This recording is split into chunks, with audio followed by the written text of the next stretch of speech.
দেশের বিভিন্ন অঞ্চলে আগামী 5 দিনই দমকা হাওয়া সহ হালকা থেকে মাঝারি ধরনের বৃষ্টি এবং কোথাও কোথাও মাঝারি থেকে ভারী বর্ষণের সম্ভাবনা রয়েছে। একই সঙ্গে দিন ও রাতের তাপমাত্রা সামান্য কমতে পারে বলে জানিয়েছে বাংলাদেশ আবহাওয়া অধিদপ্তর। বৃহস্পতিবার 16 জুলাই সকাল 9টা থেকে পরবর্তী 120 ঘন্টার আবহাওয়ার পূর্বাভাসে এ তথ্য জানানো হয়েছে। আবহাওয়া অধিদপ্তর বলছে, উত্তর উড়িষ্যা, পশ্চিমবঙ্গ উপকূলীয় ও তৎসংলগ্ন এলাকায় একটি লঘুচাপ অবস্থান করছে, যা আরও ঘনীভূত হতে পারে। মৌসুমী বায়ু বাংলাদেশের ওপর মোটামুটি সক্রিয় এবং উত্তর বঙ্গোপসাগরে প্রবল অবস্থায় রয়েছে।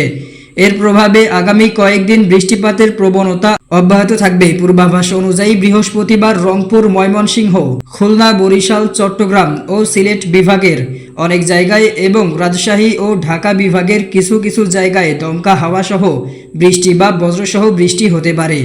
একই সঙ্গে দেশের কোথাও কোথাও মাঝারি থেকে ভারী বর্ষণের আশঙ্কাও রয়েছে। এদিকে দিন ও রাতের তাপমাত্রা সামান্য কমতে পারে। শুক্রবারও দেশের একই অঞ্চলগুলোতে প্রায় একই ধরনের আবহাওয়া বিরাজ করতে পারে। বৃষ্টির পাশাপাশি কোথাও কোথাও ভারী বর্ষণ হতে পারে এবং তাপমাত্রা সামান্য কমতে পারে। শনিবার 18 জুলাই থেকে বৃষ্টির বিস্তৃতি আরও বাড়তে পারে। এদিন রাজশাহী ও ঢাকা বিভাগ সহ দেশের 8 বিভাগের অনেক জায়গায় বৃষ্টি বা বজ্রসহ বৃষ্টির সম্ভাবনা রয়েছে। একই সঙ্গে দেশের বিভিন্ন স্থানে মাঝারি থেকে ভারী বর্ষণ হতে পারে।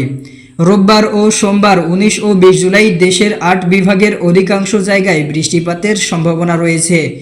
এ সময়ও কোথাও কোথাও ভারী থেকে অতি ভারী বর্ষণ হতে পারে। রোববার তাপমাত্রা প্রায় অপরিবর্তিত থাকলেও সোমবার তা আবার সামান্য কমতে পারে।